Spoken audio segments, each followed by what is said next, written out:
What's up, tribe? How you guys doing? This is going to be your review of Mexican Dynasties Season 1, Episode 7. So, look, y'all know I love this little show.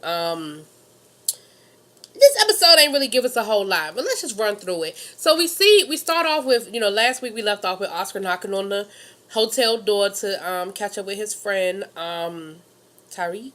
Tariq. And so we see them engaging. Tyreek is a little cutie. And they get to talking, and Oscar was like, before we get to the do, I just want to be clear that I like you. I thought that once I left Brazil, it wouldn't go any further. He said, but I'll be honest with you, you made me a little nervous when you started talking about marriage and stuff. Like, I ain't there yet. I want to continue to get to know you and we can date, but marriage, pump your brakes. So, but we see them talk, whatever, and then, of course, they put the cameras out and they close the door and put the do not disturb. So, boom. Then we see Raquel. Raquel is going out on she says it's not a date, but I don't know if the guy that she was with thinks it's not a date. But come to find out, he's somebody that she's known since kindergarten. They were friends, and she thinks that maybe he was a little interested in her growing up, but he sort of took too long to shoot his shot. And Leon enrolled in at her 16th birthday party, and they were inseparable for the next 53 years, right? And but it seems like now he's trying to respectfully let her know he's interested, and if and when she's ready, he's there. So he shot his shot. Now, Raquel, in her very nice way, was like, look, I don't know if I'm ready to date or not, but when I am ready to date, I don't know if I want to date a guy that ain't skinny. Y'all know how she is about weight, honey. And I forget the old boy's name, but he ain't exactly skinny. So I was like, okay, we're going to see how this goes. But we see him later on in the episode, and Miss Doris ain't crazy about the situation. She thinks it's too soon for her mother to be dating. Now, let me tell you something. We went through this in my family when my grandfather passed away. And my grandmother ended up dating a guy that she knew from high school. Like, they had stayed in... her high school had a very active alumni. And they had stayed in touch through alumni events, like not friends, but they saw each other from time to time. And he shot his shot. It was like maybe 6 months after my grandfather died. I don't even think it was a year. But, when people are used to having somebody in their life every day, it's hard to be lonely. And sometimes I think we get carried away. And, I know our own personal feelings get caught up because that's your father or that was your grandfather. But my thing was, I just wanted my grandmother to be happy. I knew she loved my grandfather. It never questioned me. I was never questioned about that. But I was always grateful to George. His name was George because he was there for my grandmother. And he didn't mean her no ill harm. And they had a couple of really good years together before he passed away. So, and then my grandmother found another boyfriend. But that's another conversation for another day. My grandmama kept a man. I can't find one, but she keep one. Anyway. So, we get to, let me tell you something about Fernando, Adon, let me tell you about this family. They could have their own reality show. They could be their own reality show without any of these other families, okay? Because they are a hot mess. You see the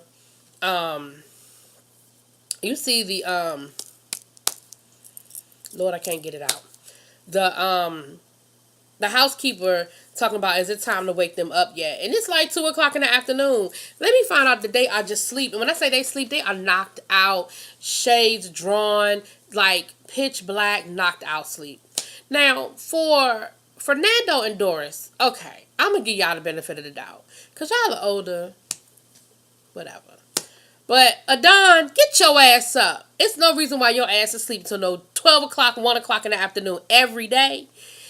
You better really be, now, if you were really out there at the clubs at night, doing gigs and working, that'd be different. But your ass ain't doing nothing. But we see them wake up or whatever. And Adon actually has the hard conversation with his mom.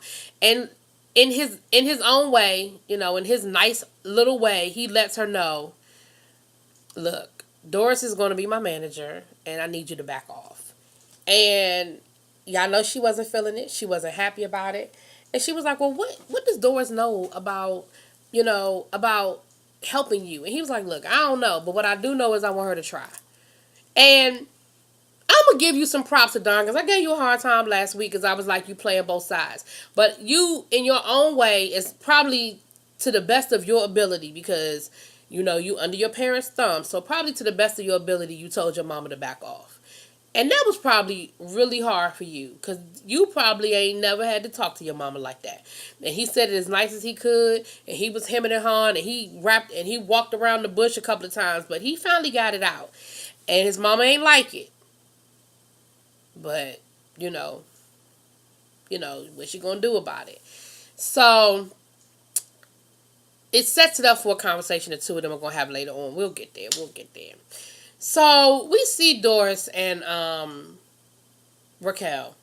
They're doing yoga and everything, and basically talking about dating, whatever. And Raquel was like, so that was a date? Like, are you dating this guy? Like, are you interested in him? Is he trying to date you? Like, I think it's too soon. I don't think you're ready to date. And that's the typical daughter. You know, she loved her father. She's not ready for her mother to date. It ain't about her mother. It's about what she's ready to see. But that's understandable. That's what happens. Paulina goes out on a double date with Jennifer, and it's Adon and Alon. So he's Alon. Y'all will correct me if I'm wrong. They go out on a double date, and, you know, they talk about how, you know, they do the couple thing. Well, how did you guys meet? How long have you known each other? And, you know, come to find out, Paulina done saved her boyfriend's life, and they've known each other. Now, she said when they met, she was 16. She didn't say how old he was. Come to find out, he was over 18, which means that it wasn't legal for him to be messing with her anyway. He said, well, that's why I waited 20 years. Nah, that ain't why you waited 20 years. And then they eating worms. No. And to Paulina's credit, she said, now, if you adventurous, I'll order this delicacy for us. And come to find out it was worms. I'm not that adventurous. I ain't never going to on purpose be that adventurous. I'm just going to go and let you know now. If you want to feed me worms, you better not tell me that's what the fuck it is, because I ain't never putting a worm in my mouth without knowingly putting a worm in my mouth. I better be stranded on a desert island and it ain't nothing left but me and that worm, because that's the only time I'm eating one. Anyway, moving on. That damn Fernando and his painting. Let me tell you something. His pictures aren't hideous in an abstract kind of way. You know what I'm saying? But he is so intense, honey. He's hilarious. Everything about Fernando is hilarious to me. I don't even think he mean to be funny, but he funny as hell to me. And you see him doing his little painting. He got his assistant, one of the housekeepers, going back and forth with the paint jar, honey. It's hilarious. It's funny. But it's an outlet for him. It makes him feel good. No problem. So Doris has set up this art exhibit situation where she has a featured artist who does conceptual type art. And don't hold me to that because I'm not an art expert. But he does living art, and he has these, but it look like a local artist.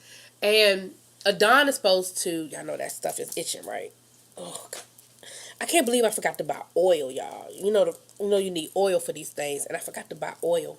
So it's itching a little bit right now, but first thing tomorrow, I'm stopping to get me some damn oil. Whew, honey. Anyway.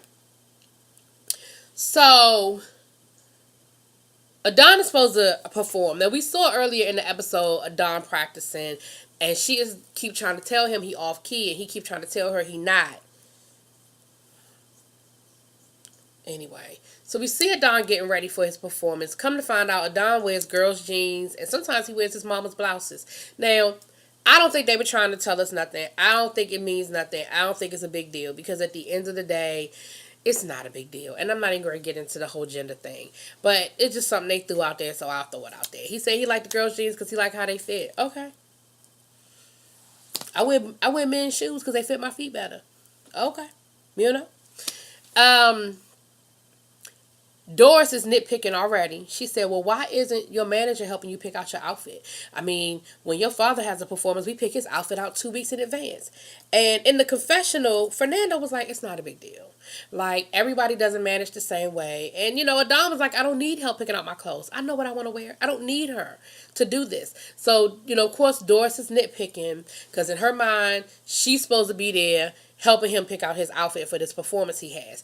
And Adon is like, I'm good. So we get to the performance. We get to the art exhibit, and Oscar brings Tariq, which everybody loves him. He was worried about, Tariq meeting everybody, but everybody seemed to like him, and he liked everybody. Him and his sister got along really well, and then the mom and everybody, they got along really well. We see the art exhibit, everybody's mingling, everybody's having a really good time, and then there's a part where the featured artist does like a living art thing where he paints a woman. And he calls people out from the crowd to add their piece to paint a little bit. And of course, Fernando, his next up at the Louvre, he had to go extra. He had to be extra with it and, touch all on the model, and he just had to do a little bit more. And of course, the model was looking like, me too, hashtag me too, like back up off me.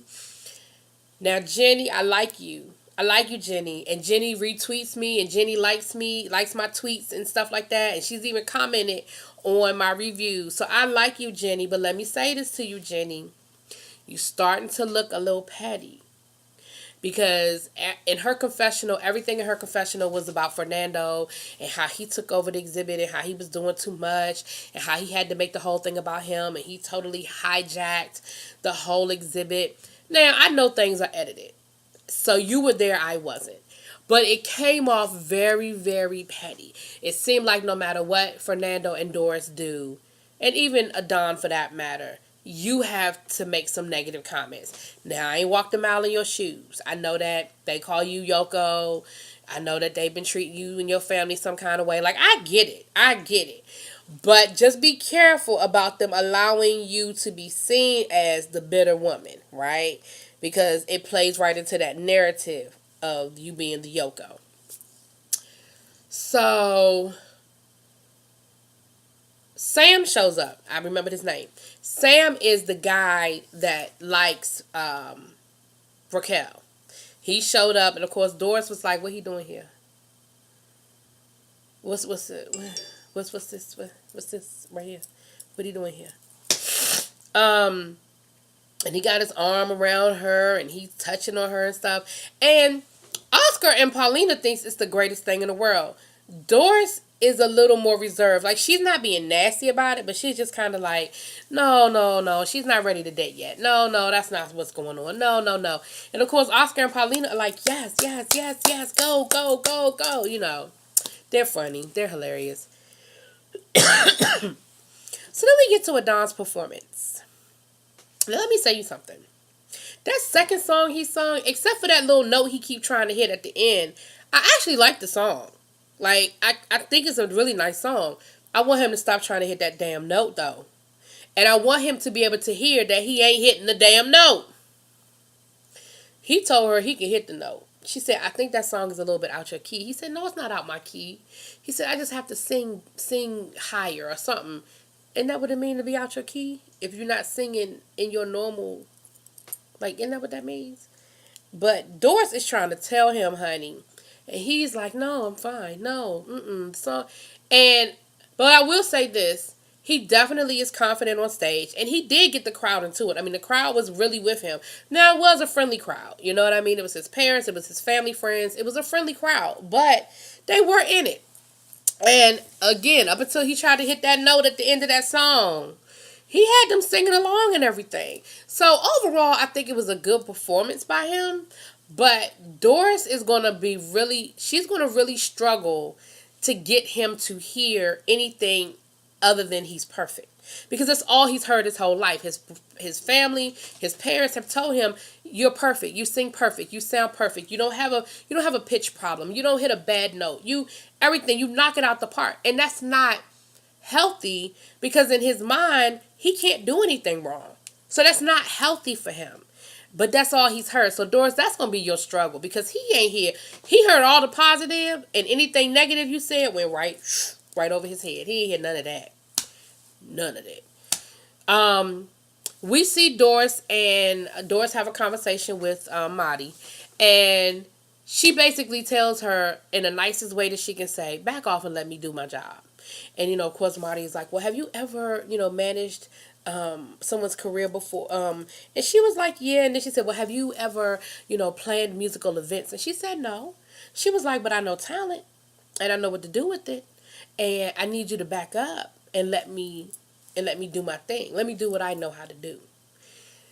And of course, in their confessional, Doris was like, I know she ain't gonna back off. I don't believe nothing she's telling me right now. And of course, in Marty's confessional, she was like, got my eye on you. Any false moves, I'm gonna be ready.